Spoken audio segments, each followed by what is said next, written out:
It's been more than a year since the tragic events that unfolded at the Kyoto Animation Studio 1 building. The fire that consumed their studio in Kyoto claimed the lives of 36 innocent people and injured dozens more. The families and friends of those affected are still in grief, and the wounds will likely take a very long time to heal. Kyoto Animation is a company that produces anime. They are one of Japan's leading animation studios and are the creators of some of the most beloved animes in both Japan and the world. Anime is a big deal in Japan and is estimated to be a $10 billion industry both within the country and in exports.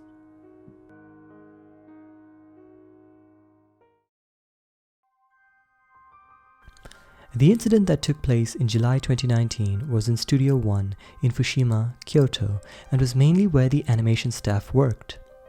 In the weeks leading up to the deadly incident, the president of the company, Hideaki Hata, reported that they had been receiving numerous anonymous death threats, though at the time was unaware of the relevance of these messages and could not imagine a link to the deadly arson attack that would occur the following week.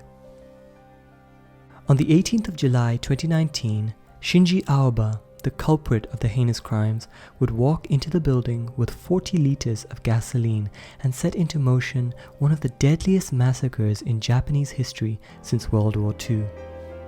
He was heard to have yelled "shine," a Japanese word meaning die, whilst pouring gasoline on the floors and also onto several staff members before setting the gas alight, leading to an immense explosion and a resultant fire that suffocated and trapped many of the staff working in the building at the time.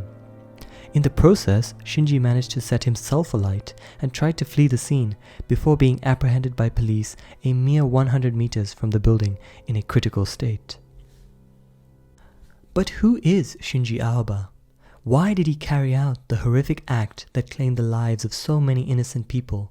And what is the punishment he's likely now to face at trial? Not much is known about Shinji's past, but reports from NHK and Kyoto News suggest that Shinji was a troubled man. In 2012, he was convicted of armed robbery at a convenience store in Joso. He attempted to steal $186 worth of cash, but after being apprehended by police, was landed instead with a 3.5 years jail sentence, which he served until 2016.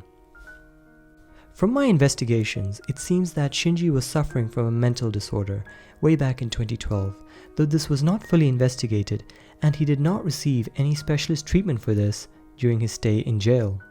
Instead, upon being released in 2016, he was housed with other ex-convicts, perhaps as a form of rehabilitation and reintegration into society.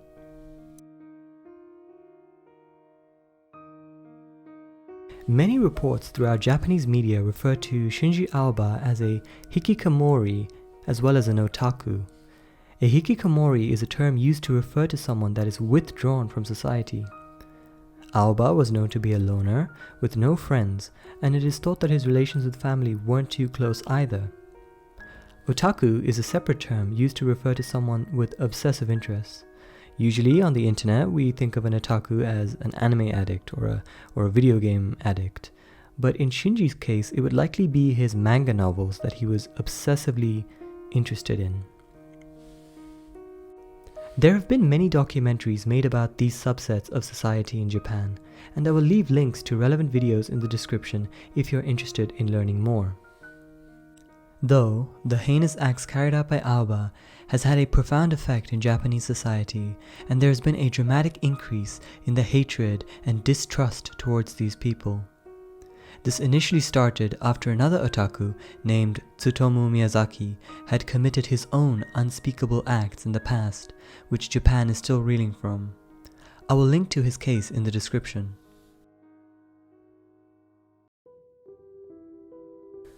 From his new apartment in Saitama, which he had been living in some time after his release from jail, Shinji was known to have submitted more than one manga novel, which are Japanese comic books, to Kyoto Animation's annual writing contest. The contest had a grand prize of 1 million yen and was open to both professionals and amateurs alike. Winners of the contest would land prized publishing deals, and in exceptional cases, the studio would convert the manga into an anime. In recent times, the most famous adaptation from this contest is the widely popular Violet Evergarden, created by Kana Akatsuki. It's likely that Shinji spent a lot of time alone in his apartment working on these projects, which he submitted to Kyoto Animations every year. One can imagine this was a lot of investment of both time and energy for these works, which were inevitably rejected by the company due to improper formatting and unappealing storylines. Shinji's time at Saitama was not without commotion. His neighbor spoke with journalists in 2019 describing a disturbing event that occurred the summer previous. Shinji was heard one day to be playing very loud music and making a lot of noise. Upon tolerating his behavior for a while, the neighbor eventually went to confront the man.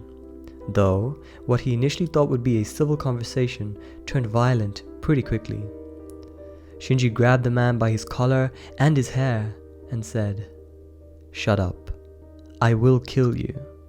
I have enough on my plate already." What does he mean by this? What did he have on his plate? Shinji was known to have been suffering from an unknown mental illness, though he could also be referring to a depressive state relating to his unsuccessful manga novel attempts. It's unclear what he truly meant at this time. Eventually, Shinji snapped at some point in 2019. He claimed to police after his terrible attack on Kyoto Animations that he felt the company had stolen his work. This statement by Shinji really interested me. I'll admit, initially I was slightly prejudiced, thinking this was a delusion of a possible psychopath, but I wanted to do my own research. I searched far and wide for examples of animation studios blatantly stealing the works of manga artists, but I couldn't find any solid examples, at least in modern history. It is my understanding that animes are usually adapted from manga novels, and the authors are duly credited in the productions. The most I managed to ascertain from my research was that this particular works that Shinji was referring to was a high school story, which in anime is actually a quite popular and somewhat overused trope. Hence, this claim by Shinji is both alarming and somewhat unprecedented, at least in modern times. The president of the company himself was slightly confused by the press's questioning of the studio stealing Shinji's work. Initially, the company strongly denied these claims and refused to admit ever receiving anything from the man, though a week later they changed their stance to clarify that they had indeed received something from Shinji, but that it was eliminated in the preliminary phase of the contest without human review since it wasn't in the correct format. Shinji, however, was not having any of it. His mind was fixated on the idea that the studio had stolen his unique works and were ripping off a talented artist by his own judgment. So, he made a plan. He was going to have his revenge. He made a roughly 300-mile trip from Saitama to Kyoto by train with the sole intention of killing people at the studio, where he had submitted his works. Reports from Kyoto News and Reuters suggested that he spent excessive amounts of time scouting the property, as well as many hardware stores within 5 kilometers of the building. He identified a hardware store that was suitable, despite being more than an hour's walk away from the studio, and on the 18th of July 2019, he enacted his sick plan and wheeled almost 40 liters of gasoline on a shopping cart through multiple residential blocks on the way to the studio. He was caught on multiple cameras on the way there, though Shinji was least concerned. However, Shinji was not stupid. He knew that there was a chance that the fire he planned to set would not act in the way he desired. So, he came prepared with a plan B. On his clothing after the horrific incident, police identified multiple unused knives, 6 in total, which he likely would have used to stab and lacerate unsuspecting workers at the studio, should the fire have not done its job. Unfortunately, the fire he did set proved to be one of the country's worst massacres since World War II. Although they had their suspects in their hands, the Japanese police were helpless to formally arrest the man at the time. He had sustained major burns after setting himself on fire during the attack, and police, despite having a warrant, would not be allowed to arrest the man until doctors gave the all-clear for him surviving a detention facility. This is part of Japanese law and hence could not be disputed. That was until 27th of May 2020, when officers were finally allowed, 10 months after the terrible arson attack, to arrest the man and keep him in custody at Kyoto Fushimi Station. In interviews with the man, or monster, depending on how you view this guy, he appeared to show little to no remorse when speaking to medical staff. He was quoted as saying, "I had a grudge against Kyoto Ani. I thought that if I sprayed gasoline around the building while setting the fire, I could kill more people. So that's why I did that." Upon learning of the full extent of the casualties and injuries he had caused, he merely said, "So nan desu ka?" which translates to saying, "Is that so?" Kyoto Animation had no further comments to make about the man, except clarifying to authorities that they would be seeking the maximum culpability that the law would allow. Of course, by this I'm interpreting that they would be seeking capital punishment, though many reports suggest that he is likely to avoid this due to his mental illness, and possibly get life sentences instead. Some, like psychiatrist Tamami Katada, said that Shinji showed signs of castrophenia or thought withdrawal, which is a thought disorder where a person believes thoughts are being forcefully added into their brains.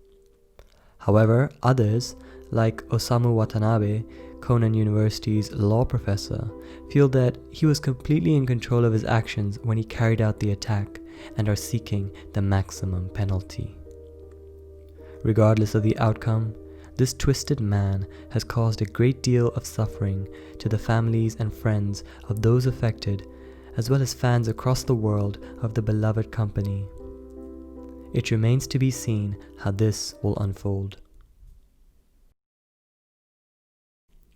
The families of those affected are still grieving. A ceremony was held on the 23rd of July 2020 after more than a year from the incident.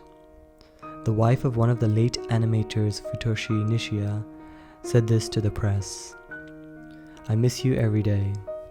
I feel lonely every day. I can't help but look out for you. I'll live the rest of my life with a sense of loss." Futoshi was a key figure in character design of a popular film, A Silent Voice. The old Studio One building was destroyed back in April of 2020 with the intention of creating a memorial to honor the victims of the tragedy. A worldwide outpouring of condolences and support for the family has been received from people who are touched by the works the company has produced over the years. A hashtag, Pray for Kyoani, has been seeing tributes from fans to this day for the victims of the disaster. May they rest in peace.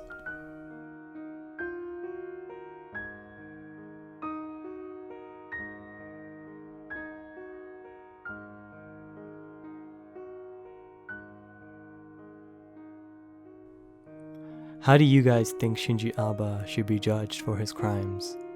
I'd love to hear your thoughts in the comment section below, as well as any other stories you'd like me to cover on the channel. As always, if you enjoyed the video, liking and sharing with your friends will really help me out, and also consider subscribing if you haven't done so already to be notified of future uploads. Stay safe. I hope to see you soon, and remember, justice is blind.